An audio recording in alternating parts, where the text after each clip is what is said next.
Sunday, September 13th, 2009. Day 2 of our European adventure. We arrived in Madrid a half hour late to learn that we had to run across the entire airport, posted on their signs as a 26-minute travel time. We even had to go through additional security, which had no line, but had all the zigzag ropes up, and a security person on duty watching us to make sure we did not jump the ropes of the empty line. Whew, we made it across the airport in about 15 minutes. And there it was. We could still see the plane, waiting. However, as we approached the gate, they told us they had already closed the doors, and they wouldn't let us on. Christina was worried. Would they make it in time for their concert in Bristol? But after quite a bit of back and forth, we were able to book the next flight. That gave us just enough time to enjoy a cookie and a San Miguel beer at 9:30 a.m. local time. I have no idea what time it was in Chicago.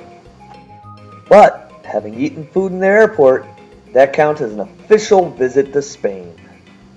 Another airport without coasters.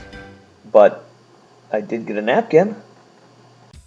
When we finally did get on our new flight to London,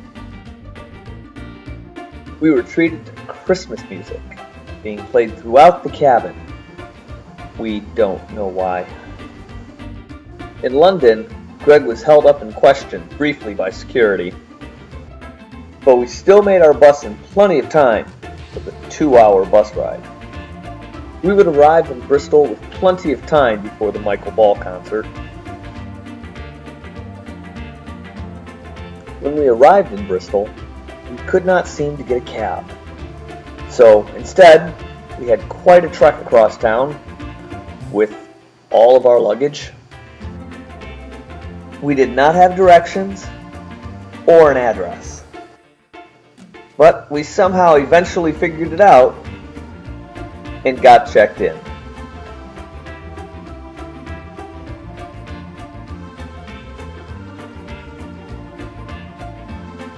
After our long day of travel, it's finally time to eat some authentic food.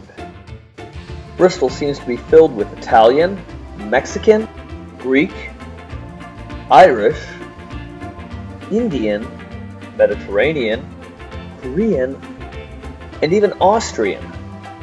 But we have yet to have found a British pub. So while they were at the concert, I kept looking. It took me a while, but eventually I found one. And when I did, I also found they did not take American dollars. So I had to use a credit card, which they had a £5 minimum on,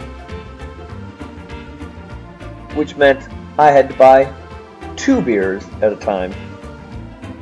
I continued to wander around the area and talk to a few locals before heading to the bar next to the Michael Ball concert, where I chatted with their staff. A common theme so far? No coasters. By the time Christina and Greg arrived, I was feeling great. I introduced them to the waitstaff. But it had been a long day, so we headed back to the hotel for a much needed rest.